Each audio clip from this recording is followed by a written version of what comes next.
So, we had this privilege of being at Shavi's wedding, and what an event that was. And another thing there was the same kind of a thing of seeing you with the two Bratzlovers and the Rosh Yeshiva from Jerusalem, and the way that there was respect and honor given to you and given, of course, back to them.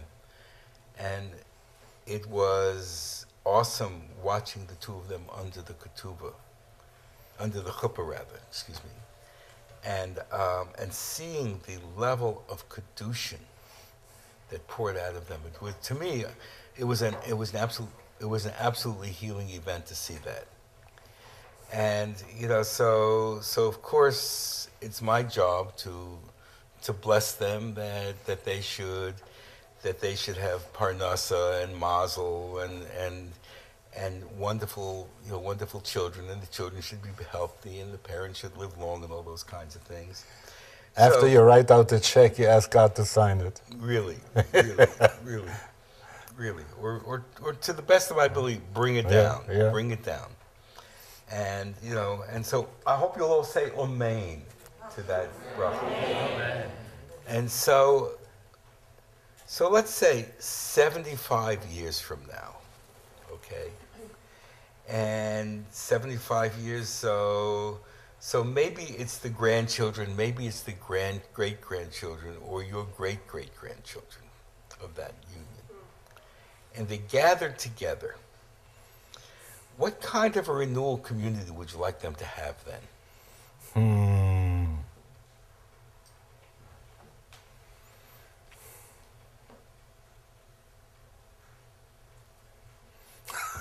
I got to laugh first.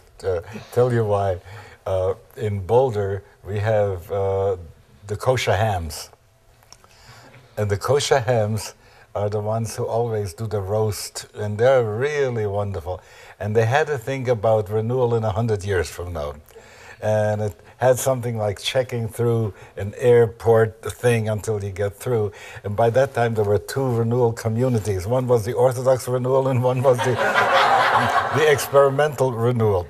And in one of the congregations, they were still saying, 100 years from now, don't go to the hospital to see Reb Zalman, let him get well, just send cards and so on and so forth, because they had been announcing that now for weeks when I was sick, and this had become now part of what's in the siddur.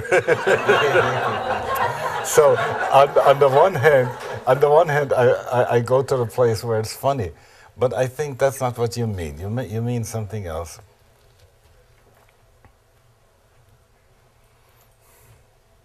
But that's very deep.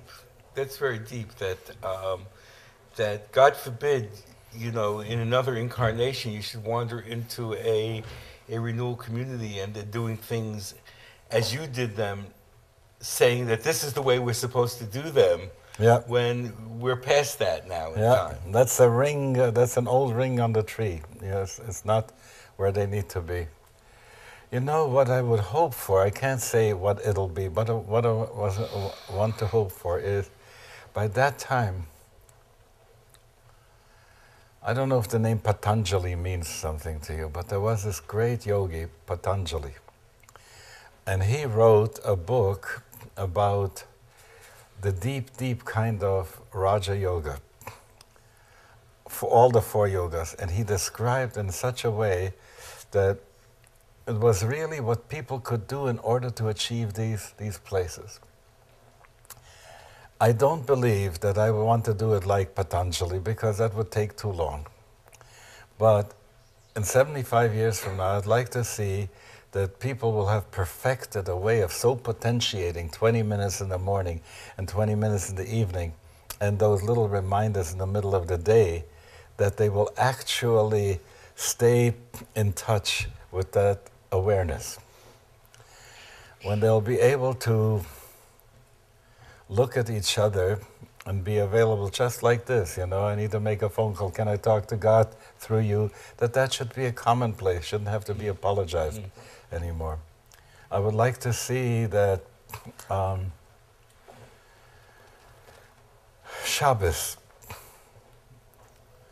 You know, there's so many no-nos around Shabbos, and they're important at one point, I'm sure. But I would like to see the yes of Shabbos with such a variety of possibilities, how to Shabbos a Shabbos. You know, sometimes I feel today that the week was so hard, was a heavy week, and I haven't got much energy. And I just want to do a Shabbos like a truck driver, you know? Just don't want to do anything, don't even want to go to shul and so on and so forth. I just want to rest. Come, O Sabbath day, and bring peace and healing on thy wing, and to every troubled breast speak of the divine behest, thou shalt rest, thou shalt rest. You know, sometimes that's necessary. Some other time, it can be such a wonderful thing, like in that great story of Reb Chaim Chernovitzer and the guy who says, I want to have a Shabbos like you. Ever tell you that story? It's a great story. And maybe you want to tell it again. Huh? Maybe you want to tell it again. No, you want to go some other place too. The answer is he didn't want to give him this blessing because he figured it would be overwhelmed. Finally, he insists because he had helped the Rebbe with 1,500 rubles, which was a fantastic amount in those days, to bail somebody out from debtor's prison. And the Rebbe gives him this blessing, but he says, you gotta be at home on Thursday night. And from Thursday night until Sunday afternoon, the guy's in a place where he doesn't even know where he is. He's in such a place where the Rebbe is all Shabbos. I would like to see some people be able to say, today I want to have a Chernovitzer Shabbos, you know? Starting that kind of a 3-day Shabbos, a deep retreat. I'd like to see people sitting around for Sudah Shlishit and singing songs. I don't know what kind of instruments they'll have in those days, but when somebody says you shouldn't play instruments on Shabbos, I keep pointing to the Psalm for the Sabbath day where it says, on the Ale Asor, Ale Navel, Ale Gayon Bechinor, on the 10-string instrument, you know, and all these, because you need to have some music there. Bill Novak once was leading services at the Chavurah in Boston, and we had 9 people there. He said, we have 9 of us are here and my guitar, and that's a minyan. He says, because the guitar is also davening along. You see, it's just so wonderful. What else would I like to see? I would like to see several tiers of minyanim, so that in the shul, there should be one that is the ground floor for people to come in, you know, and to be greeted in the right way and made at home. And the gentle people should give them sort of a shakti pot, you know, with the siddur, give them a little zap so that they know what to do with the siddur, you know. 75 years, you can do lots of things. And so they get into the davening. On the next floor or another space, I would like to have some people who now need a little bit more vigorous body davening.